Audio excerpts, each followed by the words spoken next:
Bapak Ibu saudara kasih dalam Tuhan, berjumpa lagi dengan saya dalam Suara Penggembalaan Gereja Isa Masih Jemaat Banyumanik.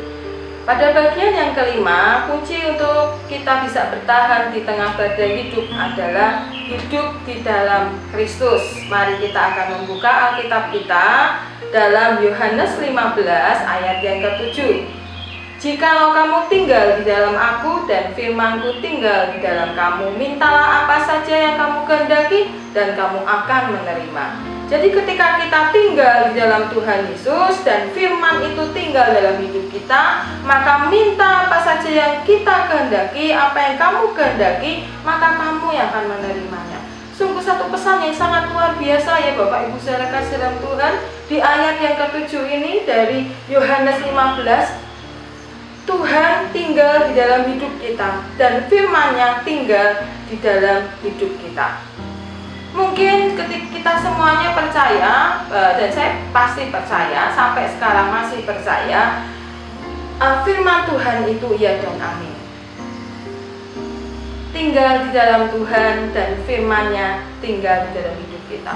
Mungkin gampang kalau yang namanya Tuhan, kita persilahkan Tuhan untuk tinggal dalam hidup kita, it's okay. Semuanya pasti bisa mempersilahkan Tuhan untuk tinggal dalam hidup setiap kita orang percaya. Tapi permasalahannya kemudian timbul adalah ketika firman itu, apakah kita mengizinkan firman itu untuk tinggal dalam hidup kita?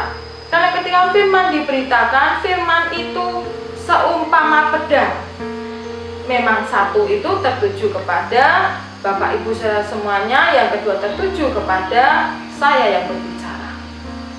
Tapi ketika saya sebagai seorang pendengar, saya mendengarkan apa kata firman Tuhan yang disampaikan oleh seorang hamba Tuhan, apakah saya mampu untuk mempersilahkan firman itu tinggal dalam hidup saya?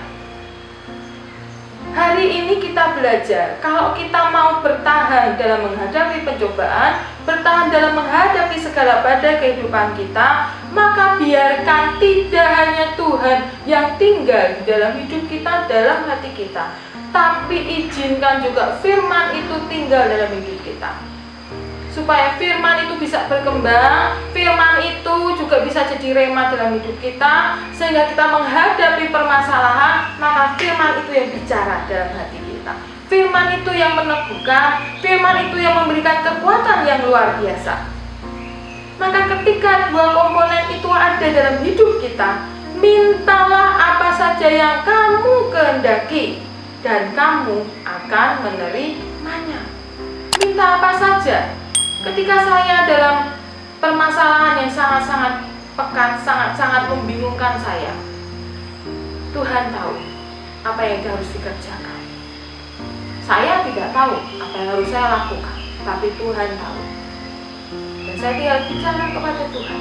Saya berdoa di hadapan Tuhan. Di ayat yang berikutnya, bagian yang berikutnya, kamu akan menerimanya. Dan saya terima jawaban Tuhan dari pergumulan saya. Pergumulan yang mungkin bagi orang lain wah sepele, tapi buat saya tidak sepele. Pergumulan yang mungkin dilihat orang, itu pergumulan yang biasa-biasa saja. Mungkin ketika kita curhat kepada seseorang, ketika kita bercerita kepada orang lain, orang bisa komentar seperti itu. Aduh, pergumulanmu mah gak seberapa, lebih berat pergumulan. Itu kalau kita curhat sama orang lain. Tapi ketika kita curhat kepada Tuhan, karena Tuhan sendiri yang bilang kepada kita, mintalah apa saja yang kamu kehendaki. Kita minta dipulihkan, kita minta supaya pekerjaan kita dipulihkan, dagangan kita, usaha kita. Kenapa tidak? Asal dua komponen itu ada dalam hidup kita.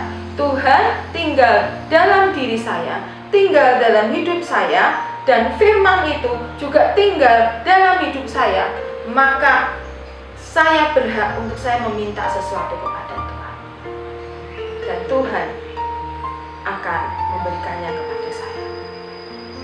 Itu saja yang bisa kita kerjakan dan kita lakukan. Hiduplah di dalam Yesus, dan biarkan Yesus juga hidup dalam hidup kita lewat firman-Nya yang pasti terus menerus kita terima setiap hari, setiap saat.